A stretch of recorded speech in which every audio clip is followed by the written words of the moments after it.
I'm gonna play this one.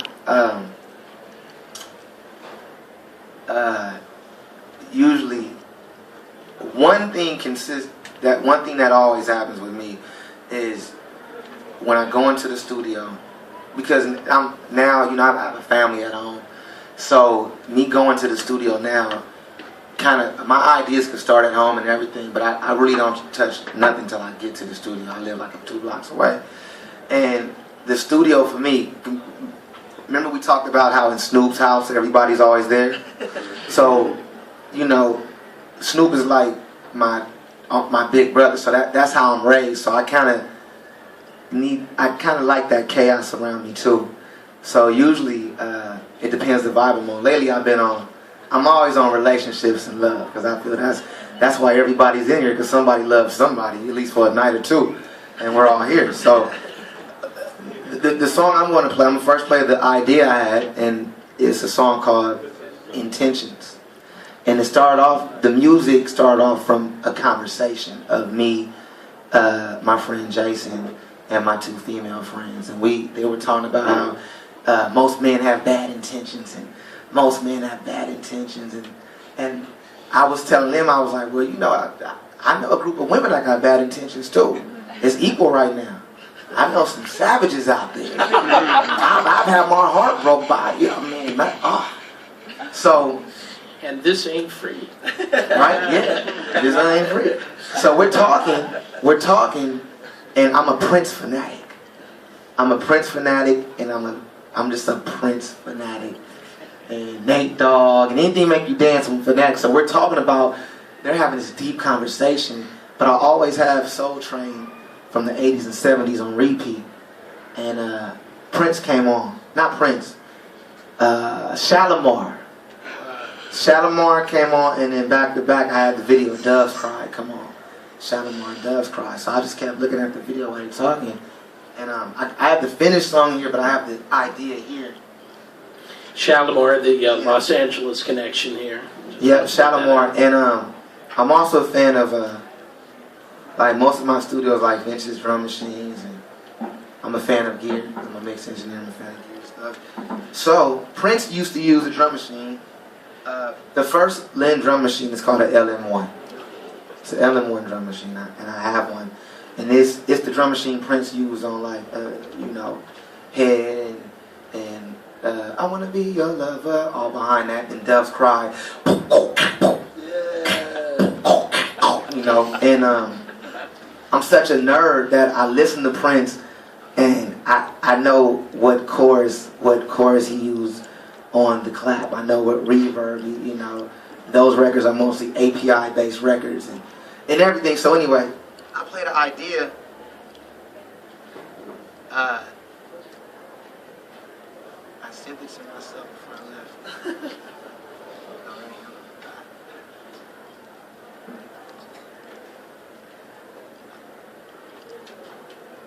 I literally have to go through my text message when I send Kendrick, because he gets the first batch of all the beats.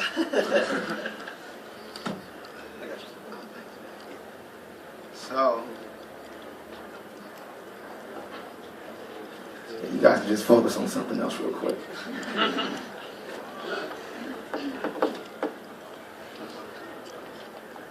Okay.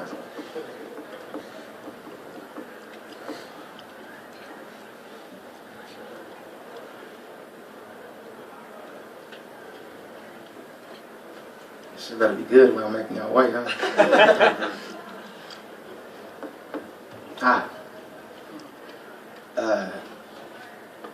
And so I use the LM1 drum machine. Are there any producers in here, or beat makers, or anything? You?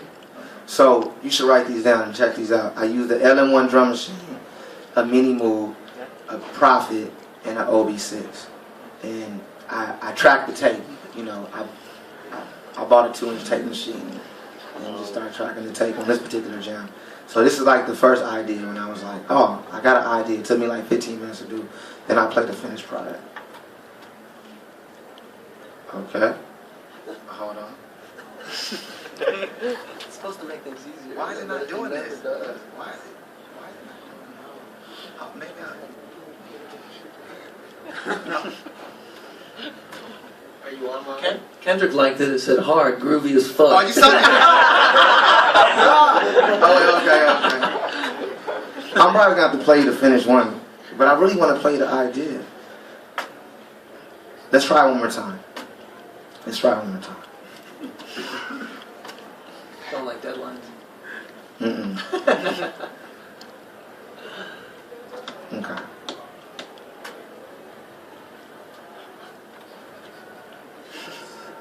And Ashley sent me 10 emails talking about be prepared. And I was like, okay. Yeah, all right. There it is. So, they're talking about relationships. And, you know, I always have good salad, like I said. And, you know, different kind of salads make people talk different. So I wanted to get more inspired, so I kept giving my female friends the very good one. And I got a chance to hear how they felt coming from a woman's point of view, how men will date years, and then a woman want to get married, and the man's like, no, I'm not ready. So they're talking loud, and I'm just banging out the beat. And then when I finally hit something, I took the headphones off and pressed play, and the whole room stopped, and I was like, okay, and we wrote a song over. So this is the beat I played them first, like 15 minutes in the conversation. Just a demo. That's Prince already. Yeah.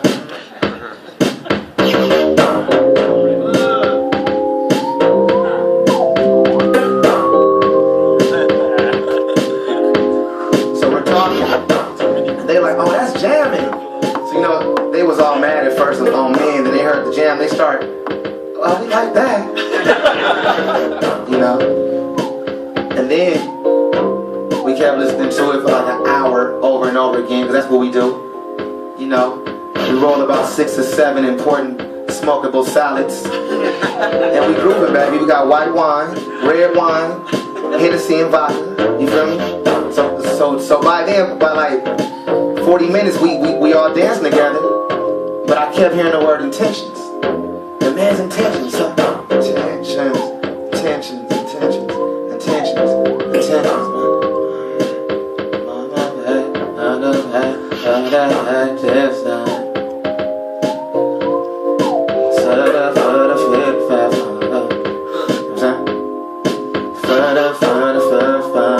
Right? So, anyway, I started writing the song.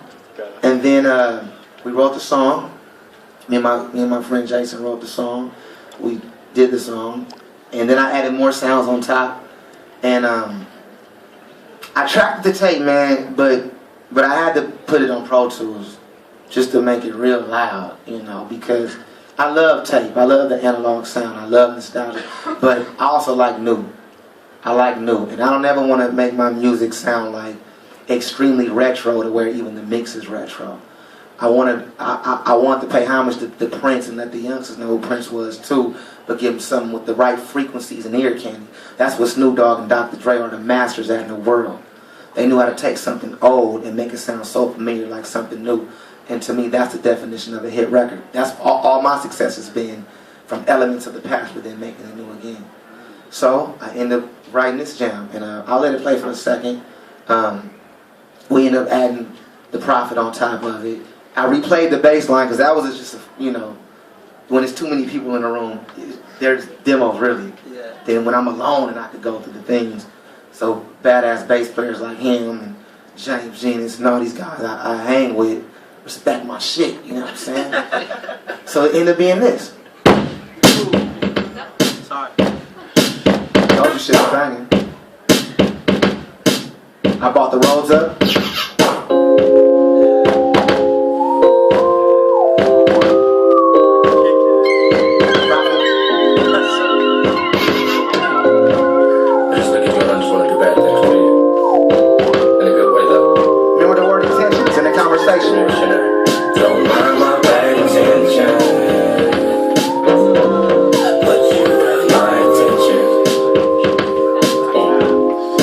That don't happen often.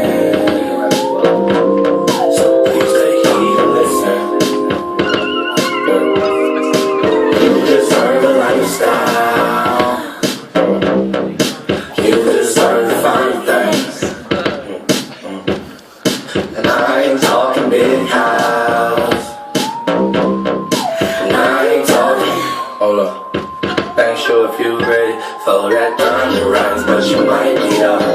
You might be up. Oh. So that's kind of an example from my part.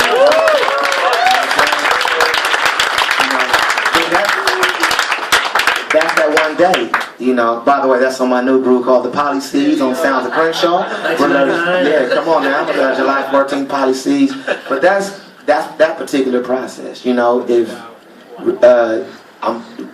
I did a record with Snoop and Clark Terry. And You did? Yeah, in South Carolina. Honestly, Sput had it. I didn't know this, and I didn't know that he did that record, but actually Sput had Snarky demo. Puppy play on a demo. That's for right. that record. That's right. That's really crazy. Before we knew each other. Yeah, that's right. That's how small the music world is. So I go work with Clark, and that process was different.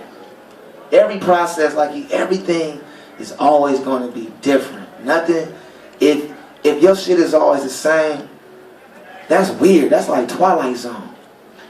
You know, if you wake up and wear the same thing every morning, eat the same food, shit, man, that's how you gonna grow. So music is a reflection of life. You know what I'm saying? So that was that vibe. Another vibe, you may have a different vibe. It's no set vibe to do anything. It's whatever make your heart feel away. We're going to have to use that as the period on the sentence at the end of the paragraph of the long essay that was this conversation. We've run out of time. Please join me in thanking Michael League. Mike League.